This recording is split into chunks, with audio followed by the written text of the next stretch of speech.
You're tuned in to The Last Radio Show. Hello and welcome to The Last Radio Show. I'm John Lynch. I'm Jenn Reilly. And this is the show where we talk about all kinds of stuff, news, history, pop culture, whatever we feel like. And this is going to be a little different than what we've done in other times. We are going to break this up into two parts. Awesome. I know, it's a two-parter, so it's going to be, we're going to have a to be continued at the end of this. Oh, cool. By the way, can I just say it's lovely to see you? It's always lovely to see you. It's great to be together. It's always great to be together with you. Yes. So we are going to talk about a big subject, maybe the biggest pop star of all time, Mr. Michael Jackson. King of pop. King of pop. Did he name himself that? I feel like he did, Yeah. but he definitely was. Right, of I course. mean, it was a much deserved title, whether he did it himself or not. Right. It's he was the king of pop, and we are going to, of course, right now. The movie just came out, Michael, a couple of weeks ago. Doing very well at the box office. Yeah. Are you going to see it? I probably I'm gonna wait till it's on Netflix or Wait whenever 2 it comes. weeks, Yeah, exactly. When it's on streaming, I don't feel the need to run out to the theaters and see it. I hear it's pretty good. We're going to get into that a little later. Obviously, it's a little controversial because it doesn't really touch on a lot of stuff, which is controversial with Michael Jackson because his family produced it. So it's a very pro-Michael piece as opposed to something that might be a little bit. And before we get into any of the nonsense later on, which is kind of going to be the second part, probably, we're going to talk mostly about this. We should point out right at the top that he was never found guilty of anything. Right. In a court of law, he never did any of the things he was accused of over time. I think we say allegedly. Alleged. Right. So definitely alleged, and in case, don't want to get sued. So make sure we put that out there. But Michael Jackson was born in Gary, Indiana in 1958. And a very few years later, he joined his brothers and as part of the Jackson 5. Right. I mean, he was like 7 or 8, I think, when he joined the band and became the leader of the Jackson 5, essentially. Yeah, he had the best voice. He had the best voice. Yeah, I feel like the other Jacksons, especially the other 4 of the original Jackson 5, I mean, obviously Janet had a very, very successful career as well. But a lot of the other Jacksons were definitely a step down from Michael in terms of talent. And of course, he was the lead singer on most of the songs, ABC, and all the classics. And they signed with Motown in '68 when he was 10 years old. And can you imagine that? I have a 10-year-old. Can you imagine her? Could you imagine? Exactly. Well, you would have to be more like Joe Jackson, his dad, to really kind of drive. It was, of course, not the greatest Joe Jackson. The dad, very infamous, and he basically, drove his kids pretty hard to make sure that they took care of the family in terms of financial stuff. Joe Jackson managed the group during the early years. Like I said, they signed with Motown Records in '68. Michael was the lead singer of the group, and I Want You Back was their first major hit. So many, as we say these songs, I think we're going to be like, oh, yeah, that was a great song. Right. You forget how many songs he had, with the Jackson 5 and solo. I mean, just an incredible catalog. Incredible. I loved Michael Jackson, by the way, when I was a kid. Loved. I would have gone across the world to see him. Now, of course, he was very early on became kind of a teen heartthrob. This was in the late 60s, early 70s. Through the 70s, there was always comparisons with the Jacksons and the Osmonds. Oh, yeah? Because the Osmond family was very big at that time. Family. And, so Donny Osmond and Michael Jackson were kind of compared to each other. And so that was kind of a little bit of a rivalry. Of course, they became so popular working with everybody in Motown and, just becoming one of the biggest bands going on. So as they're getting bigger and bigger and Michael is more and more the forefront, eventually he kind of sheds the brothers. Right.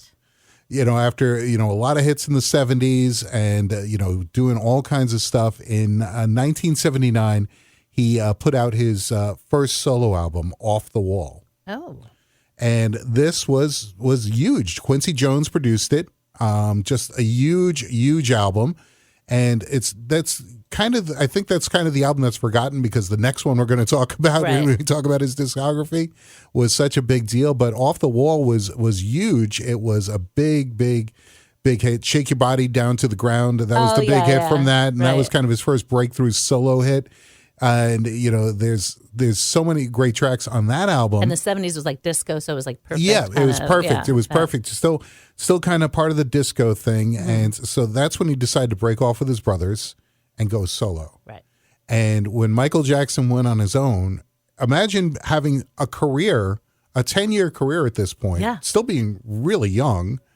And all of a sudden, you know, having all these hit records, and then you're going to get even bigger. Yeah, unbelievable. Because he put out what is essentially the best-selling album of all time, and what has become a landmark album, and it's so much more than really just an album. He put out the Thriller album. This was incredible. In 1982, it came out, won like 8 Grammys. Yeah. It was Quincy Jones again produced it. You know, him and Quincy Jones, obviously magic when they were working together. This was a phenomenon. Yeah. I mean, more than anything, more than just a hit record, this was a cultural moment. Yeah, I'm trying to think. I had the album. Was that when he was in a white suit? He's in the white suit. He's kind of laying down. Yeah. And I think when you opened it up, there was like a tiger or something. Yeah, there was a tiger. Yes, it was revealing of him laying with a tiger. Yes, I think. I might still have that. I gotta check it out. It's legendary, of course, and you know so many insane amount of hits on this. Yeah, that's the like you forget like, oh, by the way, Paul McCartney was on that album doing The Girl Is Mine with him. Oh, that was the same album. That was the same album. That was from that, and right at the same time, Paul McCartney put out an album with Say, Say, Say on it. That was him and Michael Jackson. Yes, that was his album. Yeah, that was Paul McCartney's album. So they did 2 songs together, each put one on an album. And right at the same time they came out. And so, you know, it just... Obviously, Thriller, the song Thriller. And he had a Beatle on his album. He had a Beatle on his album. It was pretty cool. And there's some more stuff with the Beatles we'll get into with Michael Jackson a little later, a little bit of controversy. But it was kind of interesting. While he was working on that album, he like lived with Paul McCartney for a while. Oh, really? And, you know, again, there's a lot of weird stuff about Paul McCartney. Paul McCartney says it was like he was our kid. You know, he was like, you know, he was living with Paul and Linda McCartney at their house. Oh, he must have been younger. He was younger, younger than He's like probably 20 years younger than Paul McCartney. And, you know, so, but obviously the other thing about Michael Jackson at this time, 83 is when the album really took off. It came out late 82. MTV was just starting at that point. And he became their biggest artist. Yeah. As a matter of fact, before Michael Jackson, MTV didn't play black artists. Really? It was just it was very white, and it was kind of more of a rock channel. Yeah. You know, obviously, if we think now, we think back to the glory days of MTV. You think Michael Jackson, you think Madonna, you think a lot of pop stars, Whitney Houston, absolutely. You know, but it was almost like a rock station, but with music videos. And you know, so they were playing stuff like Rod Stewart and Pat Benatar and that kind of stuff that were hits. But Michael Jackson broke the color barrier on MTV, and he did it with the Billie Jean video. Remember, he's walking down the street and the lights lighting up. Going on. Yep. Oh, I loved it. It was just like insane. Yeah. And and then Beat It. Yeah. Beat It was even bigger than Billie Jean. It was Eddie Van Halen played on that. He was the guitarist on that. Oh, yeah. So, you know, he bringing over a rock and roll guy and, you know, putting him on there. The video for that, of course, had all the dancing and stuff. The fighting and the dancing. The fight dancing, exactly. Yep. And apparently they were real Bloods and Crips from Los Angeles in that video. He brought them in, said like do a music video, and they actually like did it. Did he have the red jacket on in that one? That was the red jacket one, I think. With all the zippers, and of course the white glove. The white glove with the one white glove with sparkles all over it that became kind of his signature. And of course, he did the moonwalk. Yes. The moonwalk, which your husband can do, if I remember correctly. Didn't he moonwalk at your wedding? I seem to remember that. I don't know. If he did, he hasn't done it in years. It might hurt at this point. You know, you might be using muscles you haven't used in a while. But nobody could do that but Michael originally. And he did it at the Motown. I think it was the Motown anniversary concert, and you know it was a live event being broadcast, right? And he just did this, and people lost their mind. Yeah, like he's walking phenomenal. Backwards. How's he doing that? You know, it's absolutely. Wasn't there one video where he almost like does a It's like a lean. The lean forward. Yeah. That's his other famous thing. That's from the Smooth Criminal video, Yes. which was a few years later. And did they really nail his sneakers to the ground? Apparently the other dancers they did, Okay. because it's like a group of them that do it. But Michael could apparently do it. Okay. And again, very, very extremely talented. Yeah, just like versatile. very you wouldn't think of him as athletic because he's a little person kind of, but definitely, very flexible, I guess. Agile for sure. Agile, yes, and very graceful, obviously, and obviously a great singer. But again, Thriller. Right. Well, the music video for Thriller was also like groundbreaking. Legendary. Yeah, it was like so movies. long. Yeah, I mean the song itself is like 6 or 7 minutes long, but then the video was even longer because they had it was a film. Yeah, it was a film. Yeah. I believe Steven Spielberg produced it, if I'm not mistaken. And of course Vincent Price on it. Vincent Price. I know, we're just talking about that voice. That's the first time I ever really think I knew Vincent Price. Yeah. He was this legend of horror, but if you weren't old enough to remember him, he was just kind of this creepy guy on the Thriller album, but so perfect in that. Yeah.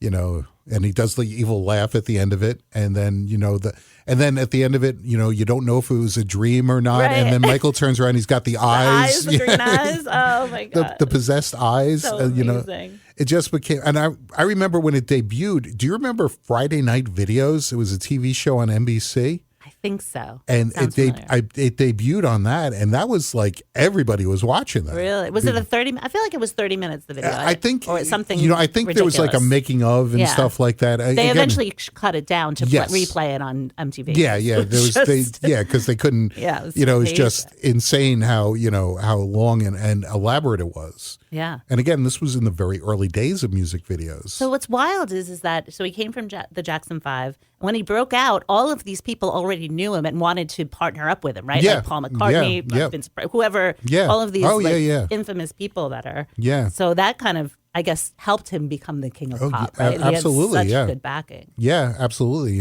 Friends with Diana Ross, of course, legendary that they were together.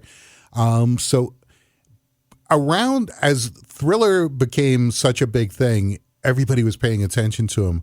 We kind of got a glimpse into the strangeness of Michael Jackson. Right. Because say what you want about the guy, he was weird.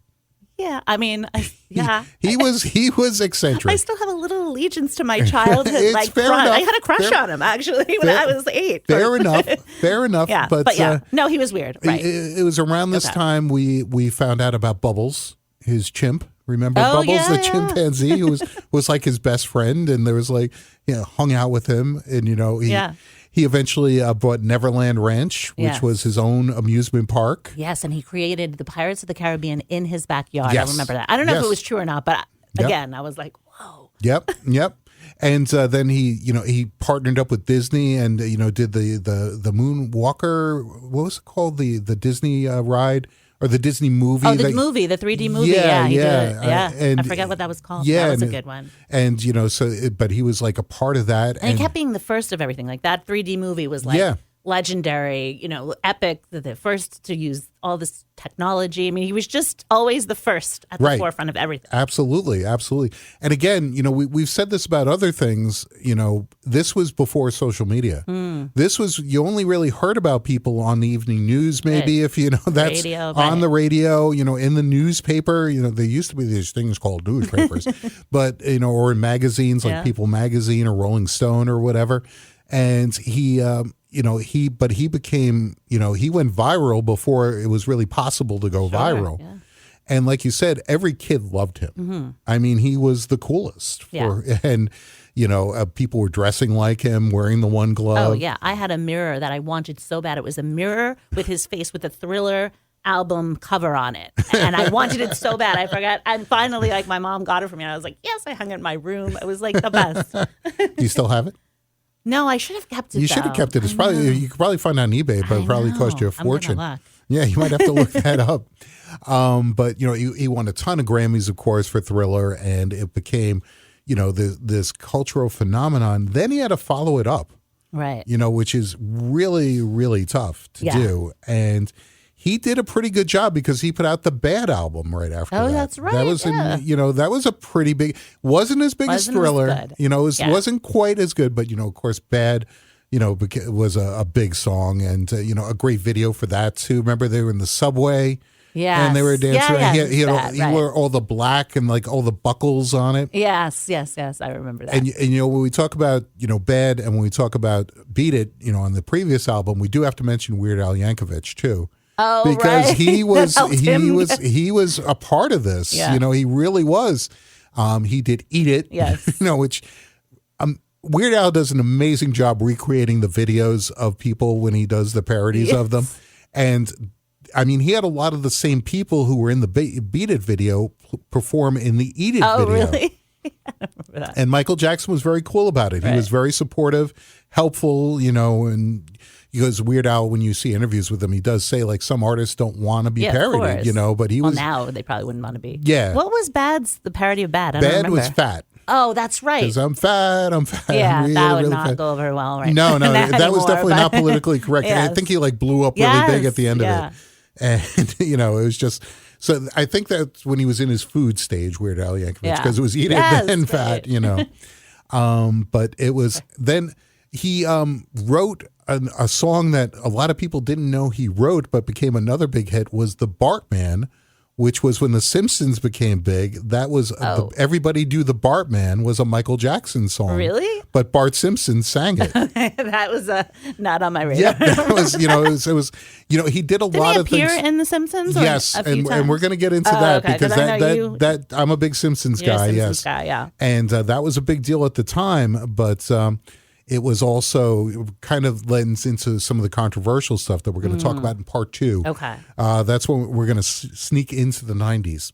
Okay. So we're in Bad right now. Is that when his hair went on fire? Right around, I think between Thriller and Bad is when he was doing the Pepsi commercial. Yeah. And there were pyrotechnics going off. And he also did reunite at this point with the Jacksons and they wouldn't call themselves the Jackson 5 because I think another brother joined the band. So I think there were 6 of them at that point. I think there's a younger brother than Michael. So he just called them the Jacksons and they did the Victory Tour, which was huge. Okay. And again, the father kind of pushed Michael to come back to the brothers because there was a lot of money to be made. Yeah, of course, for everyone. Absolutely. So, and he did a tour with them. So I think it was around the time that they did that, that he did the infamous Pepsi commercial and his hair went on fire. Right. And a lot of people do think that he might have become addicted to painkillers after that because it was serious. People made a lot of jokes about it at the time because it was like, oh, ha, Michael Jackson, his hair went on fire. Right. But it was pretty serious. He could have been really, really injured. So let's talk a little bit about some of his couplings, his celebrity sightings, because, he would go to award shows.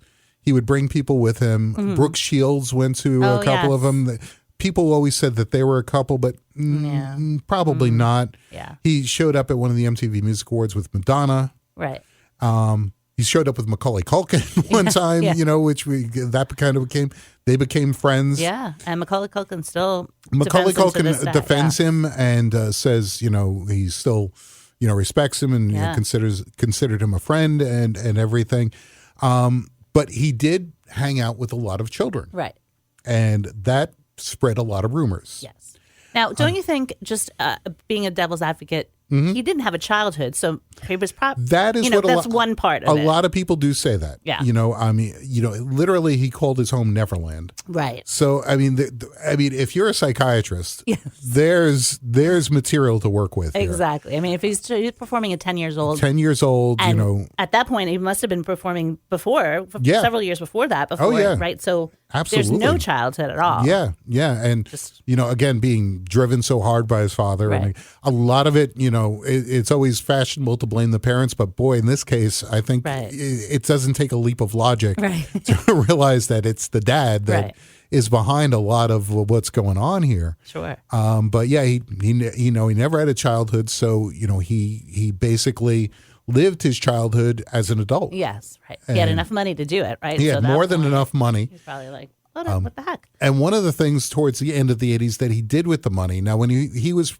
hanging out with Paul McCartney, he all of a sudden started making this tons of money. Thriller was so big and everything. Yes. He had all this. He went to Paul McCartney and said, "Listen, what do I do with my money?" Right. Which obviously Paul McCartney is a person who you could talk to on that level because he was pretty successful too.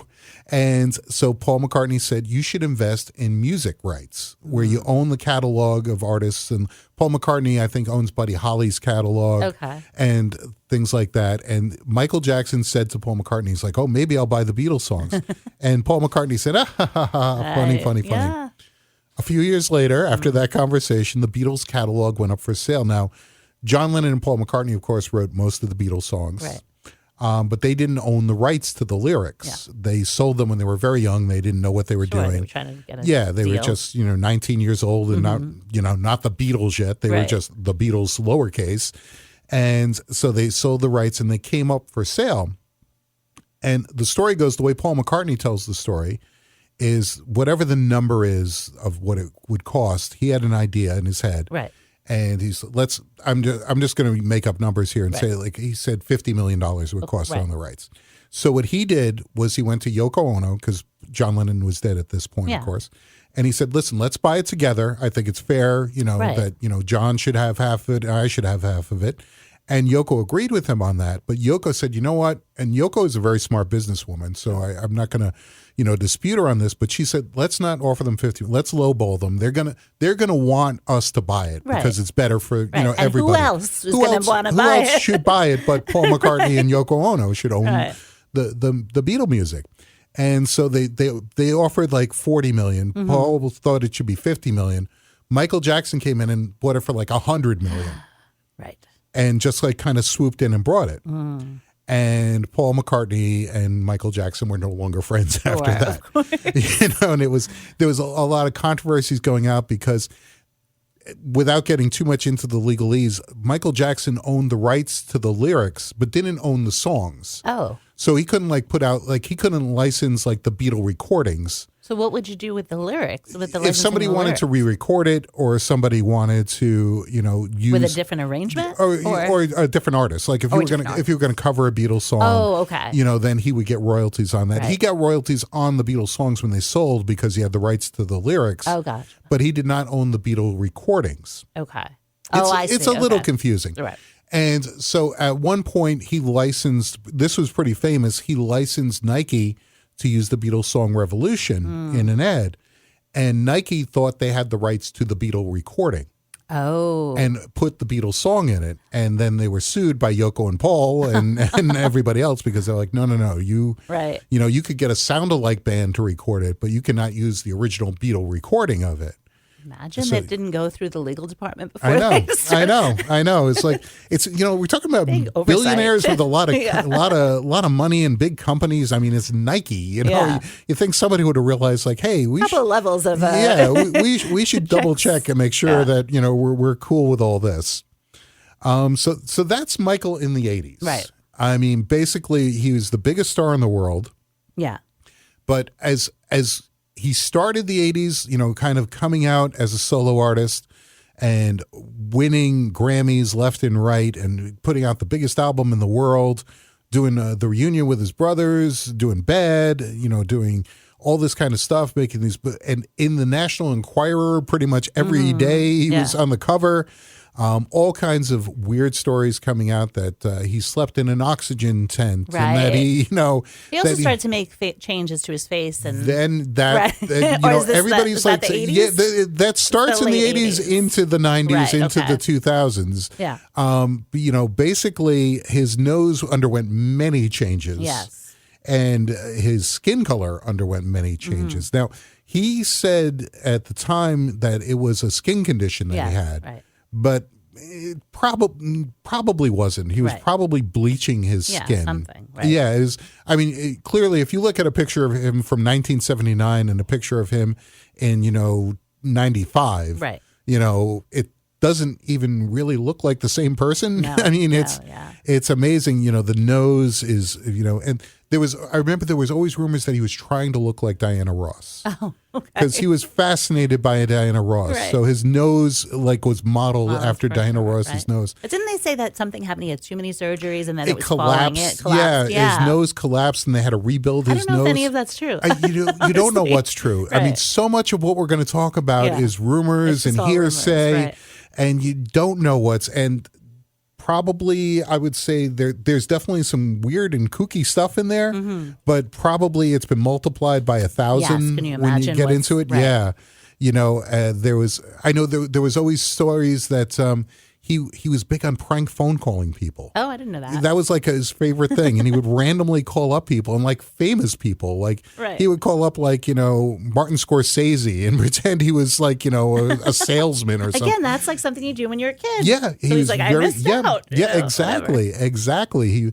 He had a pretty good sense of humor from what everything I've read about him and heard about him and people who knew him said. Right. But, you know, there was this strangeness.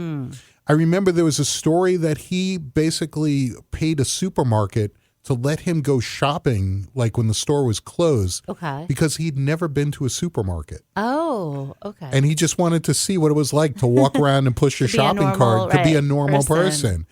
And, you know, there is a sadness to it. There really is. I mean, there's, you know, whatever you think about the other allegations that we're going to get into in part 2 of this, there is a tragedy to him. I mean, he was the most successful person ever in pop music. Right.